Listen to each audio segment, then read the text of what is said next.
आइए अब कथा क्रम में आगे चलें। कल धर्म और परम धर्म पर बड़ी विस्तृत चर्चा चल रही थी। आज के क्रम में परम धर्म का ही विषय बताया जा रहा है, बहुत ध्यानपूर्वक सुनिएगा। सवै पुंसां परो धर्मो यतो भक्तिर अदोक्षजे अहैतुक्य प्रतिहता ययात्मा संप्रसीदति। परो धर्म, परम धर्म, हम समस्त प्राणी मात्र का परम धर्म क्या है? तो कहते हैं यतो भक्तिर अदोक्षज। श्री कृष्ण के प्रति अदोक्षज, भगवान के प्रति प्रेम लक्षणा भक्ति का प्राकट्य होना ही हमारा परम धर्म है। ठाकुर जी के प्रति श्रद्धा होती है, ठाकुर जी के प्रति आस्था होती है, ठाकुर जी के प्रति विश्वास होता है, ठाकुर जी के प्रति समर्पण होता है, ये धर्म है। पर ठाकुर जी के प्रति प्रेम हो जाता है, ये परम धर्म है। और प्रेम सबका नहीं हो पाता। प्रेम का मतलब क्या? जिससे हुआ तो फिर उसके बाद कोई और दिखाई नहीं, बस वही है। प्रेम का यही परिभाषा है, सर्वश्रेष्ठ परिभाषा है। जिससे हुआ फिर उसके बाद और कोई नजर में चढ़ा ही नहीं। जिन नैनन में पी बसे दूजा नाही समाए। ठाकुर जी में हमारी भक्ति है, ठाकुर जी में हमारी श्रद्धा है, आस्था है। क्यों?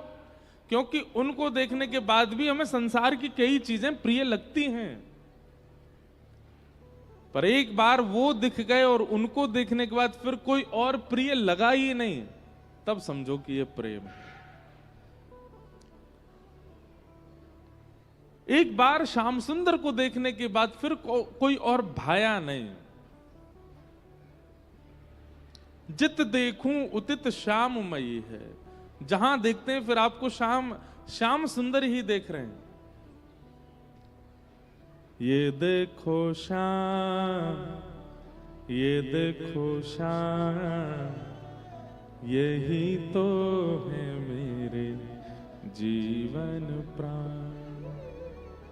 फिर जहां देखोगे वहीं श्याम सुंदर दिखेंगे। ये देखो श्याम, ये देखो श्याम, यही तो है मेरे जीवन प्राण। कोई पीले वस्त्र में घूम रहा है तो महाराज उसको देखते ही आपके नेत्र सजल हो जाएंगे। आप कहोगे क्या हो गया? पता नहीं, इसके पीत वर्ण में मुझे श्याम सुंदर जैसा अनुभव हुआ। किसी सांवले व्यक्ति को देखोगे तो उसको देख के नेत्र सजल हो जाएंगे, उसकी श्यामलता में आपको कृष्ण दिखने लगेंगे। कोई व्यक्ति जो सीधा नहीं चल पाता है, उसके पैर जन्म से ही त्रिभंगी है, लोग देख के उसका उपहास करते हैं, पर आप उसको देख के भावुक हो जाओगे। उसमें भी आपको श्याम सुंदर का अनुभव होने लगेगा। ठाकुर जी से प्रेम होगा, इस बात का प्रमाण है कि फिर आप किसी भी व्यक्ति को देखोगे उस व्यक्ति में एक गुण के रूप में कृष्ण दिखने लग जाएंगे। सर्वम खलु इदम ब्रह्म, सब में ब्रह्म विद्यमान है और वह ब्रह्म आपको दिखने लगेगा सब जगह। नैनाभिराम बंक मुस्कान, नैनाभिराम बंक मुस्कान। ठाकुर जी हंसते कैसे हैं?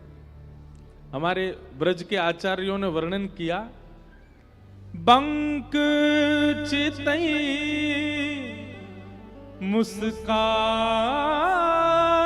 के सुंदर वदन दिखा। बहुत सावधानी से सुनना। ठाकुर जी को बांके बिहारी बोलते हैं क्योंकि उनके पाम टेढ़े, उनके हाथ टेढ़े और उनको मुख टेढ़ो। नहीं, उनकी हंसी भी टेढ़ी है। ठाकुर जी पूरे नहीं हंसते, केवल एक तरफ के ओष्ठ ही पीछे जाते हैं ठाकुर जी के, बांके हंसते हैं। अद्भुत हंसी है ठाकुर जी की। कोई हंसे, बांको हंस के दिखाइए हम, कहते हम तो विचित्र और लगेंगे बांके हंसेंगे तो। बांके मतलब आधे हंसो बस, पूरे नहीं। ठाकुर जी कैसे हंसते हैं? नैनाभिराम बंक मुस्कान और बौह मरोड़। जैसे ठाकुर जी अपनी बौह मरोड़ते हैं तो क्या होता है? बौह मरोड़ लजावत काम। कामदेव को लज्जा आने लगती है अपने ऊपर। इस ब्रह्मांड में देवताओं में सबसे सुंदर कौन है? कामदेव। लेकिन ठाकुर जी जैसे ही अपनी बाहों मरोड़ते हैं, कामदेव को भी लज्जा होने लग जाती है। ऐसे श्याम सुंदर।